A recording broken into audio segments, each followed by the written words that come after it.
नमस्कार, मैं संदीप पारिक आपके सामने आज जो हमारी प्रथम क्लास रहेगी वो रहेगी इंडियन हिस्ट्री के बारे में।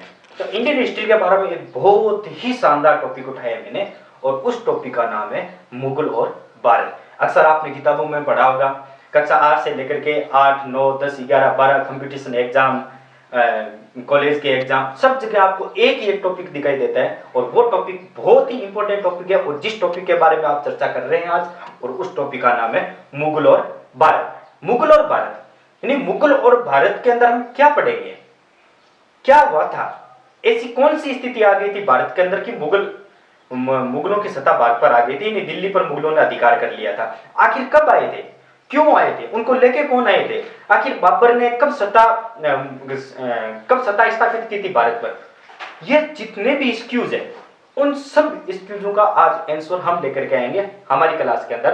तो बेझिझक बेफिक्र होकर के आप हमारा साथ दीजिए और मैं वादा करता हूं आपको कि ऐसी कोई आपके सामने प्रॉब्लम नहीं छोड़ूंगा जिसकी वजह से आपके दिमाग में किसी भी प्रकार का क्वेश्चन आंसर हो। यानी मजेदार तरीके में पढ़ना, मस्त नोट्स बनाना और दिमाग के माने हर एक क्वेश्चन आंसर को आंसर निकालना। कहा जाता है कि सामने हो मंजिल तो रास्ता ना मोड़ना, कि सामने हो मंजिल तो रास्ता ना मोड़ना, जो भी मन में हो सपना वो मत छोड़ना, कि सामने हो मंजिल तो रास्ता ना मोड़ना, जो भी हो मन में सपना वो ना तोड़ना, कदम कदम पे मिलेगी मुश्किलें आपको, कि कदम कदम पर मिलेगी मुश्किलें आपको, यदि सितारे चुनने हैं तो इस जमीन को मत छोड़ना। तो इसी के साथ आज मैं मेरी पहली क्लास आपके सामने मुगल और भारत रख रहा हूं। तो टॉपिक है हमारा मुगल और भारत।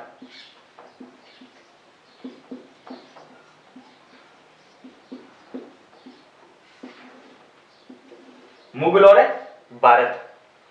मुगल और भारत के अंदर आज तक आपने पढ़ा है जो पहला व्यक्ति था वो था बाबर। तो चलो आज हम बाबर का थोड़ा राशन कार्ड जान लेते हैं, यानी उसकी जीवनी जान लेते हैं कि बाबर भारत कैसे आया था, बाबर का पूरा नाम क्या था, बाबर के माता पिता का क्या नाम था, आखिर बाबर कहां से उठ करके भारत आया था, उसका सपना क्या था। देखो थोड़ी सी बात करते हैं बाबर के बारे में। तो बाबर की मात्र एज थी, कहा जाता है 6 या 7 साल। उस समय वो अपने फरगना के अंदर, यानी जो वर्तमान तुर्की देश है वहां पर एक छोटी सी रियासत थी फरगना के अंदर खेल रहा था। तब उसके पिता ने पूछा कि तू इधर आ, तेरा सपना क्या है, तू करना क्या चाहता है। क्योंकि बाबर था क्या, यानी 6 साल की उम्र के अंदर बाबर मतलब केवल युद्ध कलाएं सीख रहा था। युद्ध कला का अर्थ क्या है, उसने कभी भी राजनीति के अंदर कदम नहीं रखा, वो कभी भी जहां पर राजनीति चलती थी, जो सभाएं लगती थी, उसके अंदर नहीं जाता था। तो उसके पिता को टेंशन हो गई थी कि आज 6 साल की उम्र के अंदर ना तो ये कभी राजनीति में भाग ले रहा है, ना कभी ये किसी भी प्रकार से राजनीति के मुद्दों पर विचार कर रहा है क्या कि इसके दिमाग में चल क्या है। क्योंकि आप सभी को पता है कि बच्चों के भविष्य को लेकर के उसके माता पिता को सबसे ज्यादा टेंशन रहती है। तो बाबर के पिता ने पूछा कि भाई बाबर तेरा सपना क्या है। तो बाबर ने कहा कि मेरा सपना है पूरे के पूरे उत्तरी पूर्व भारत को जीतना। अर्थात उन्होंने कहा कि जो पिताजी आपका फरगना है वो मेरी जूती के तले आता है, यानी मेरे पैर की जूती के समान है, इतना सा क्षेत्र है, और मुझे तो पूरा का पूरा भारत जीतना है। इसलिए मुझे युद्ध कलाओं के अंदर निपुणता प्राप्त करनी है, ना कि राजनीति में। तब उसके पिता ने कही थी कि बेटा यदि तुझे एक राज्य चलाना है, एक राज्य व्यवस्था चलानी है, तो उस राज्य की व्यवस्था को चलाने के लिए राजनीति ही सबसे इंपॉर्टेंट है। उसके बाद कहा जाता है कि बाबर ने थोड़ी बहुत गतिविधियों के अंदर बढ़ोतरी की और वो राज्य की राजनीति के बारे में जानने लगे। तो चलो आज बात करते हैं बाबर का जन्म कब हुआ था, उसका पूरा नाम क्या था। तो देखो बाबर, जो भारत के अंदर सबसे पहला व्यक्ति आया था वो था बाबर, और बाबर का पूरा नाम था जहीरुद्दीन मोहम्मद बाबर। ये इसका शॉर्टकट नाम है, इसकी उपाधि थी जहीरुद्दीन मोहम्मद बाबर। देखो इसका जन्म कब हुआ था, तो याद रखना बाबर वैलेंटाइन डे का गिफ्ट था। इसका जन्म हुआ था 14 फरवरी सन 1483। एक चीज नोट कर लेना आप, बहुत सी गाइडों में आपको 13 फरवरी मिलेगा, तो बहुत सी गाइडों में आपको 14 फरवरी मिलेगा। नहीं पूछा जाता है बाबर के जन्म के बारे में कि बाबर का जन्म कब हुआ था, तो वो आपको इतनी टेंशन लेने की बात नहीं है। लेकिन याद रखना कि बाबर का जन्म हुआ था 14 फरवरी 1413 से। क्योंकि कभी कभी क्या होता है कि एज के आधार पर हमें कुछ क्वेश्चन पूछ लिए जाते हैं, तो उसके बारे में आप थोड़ा ध्यान रखना। अब देखो, बाबर का जन्म हुआ कहां था, तो बाबर का जो जन्म हुआ था वो हुआ था फरगना के अंदर। कहां पर हुआ था? फरगना के अंदर। और उस समय फरगना दो भागों में विभाजित था। एक का नाम था अंदीजान नगर,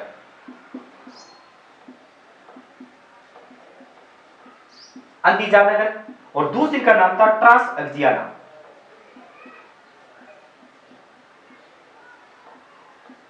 ट्रांस अग्जियाना। देखो, क्वेश्चन बहुत बार पूछा जाता है कि जब बाबर का जन्म हुआ था उस समय फरगना कितने भागों में विभाजित था, तो उसका पूछने का अर्थ क्या है?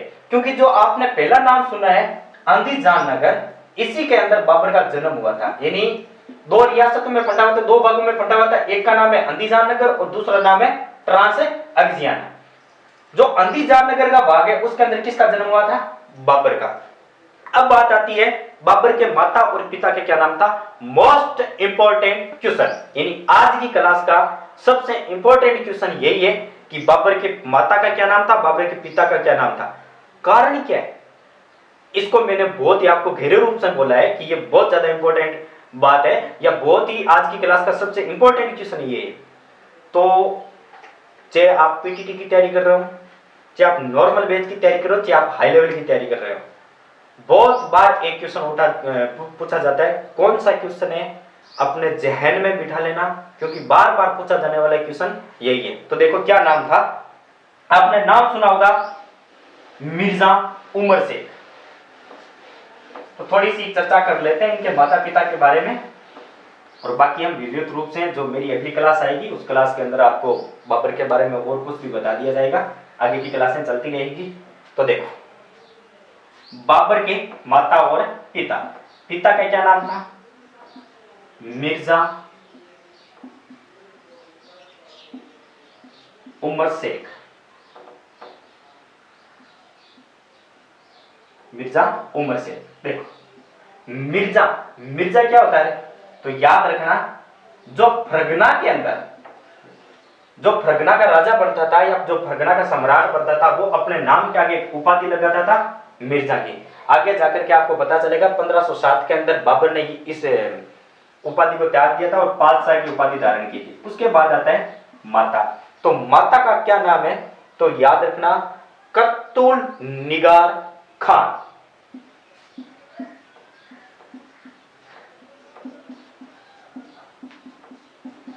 करतुल निगार खान, इसको पूरा बोला जाता है बेगम करतुल निगार खान।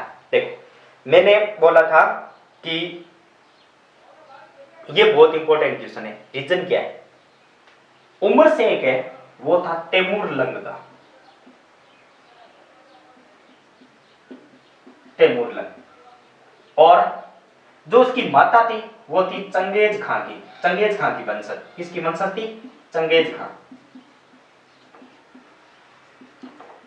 चंगेज खां और तैमूर लंग कौन थे? याद रखना। देखो, ये दो ऐसे व्यक्ति थे जिन्होंने भारत को बहुत ही भद्र तरीके से लूटा था। यानी भारत पर इतना बहुत भयंकर आक्रमण किया था, इसीलिए इन दोनों का नाम पूछा जाता है। देखो, बाबर उमर शेख तैमूर लंग की 13वीं पीढ़ी का था। किसका था? तैमूर लंग की 13वीं पीढ़ी का।